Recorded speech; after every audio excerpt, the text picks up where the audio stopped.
السلام عليكم، كيف حالكم يا شباب؟ أخباركم طيبين؟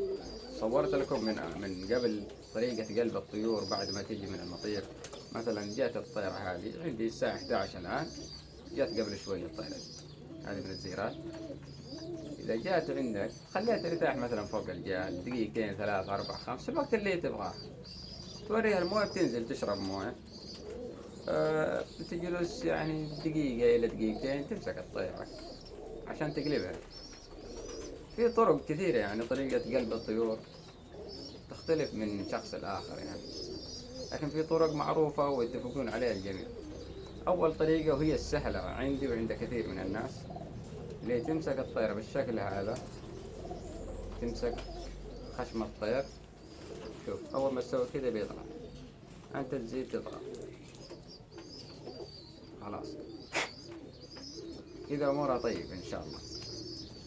وبعدين تقوم طقطق الرقبة، طقطق أصابع الطير.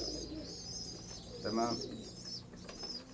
مهي شرط انه تطقطقهم، لكن طقطقتها حلوة يعني تكون متصلبة في الجو، يعني طايرة من الصباح متصلبة بديها. الطريقة الثانية برضو طريقة ثانية حلوة.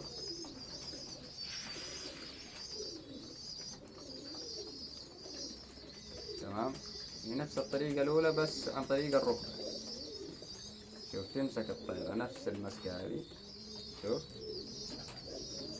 خلاص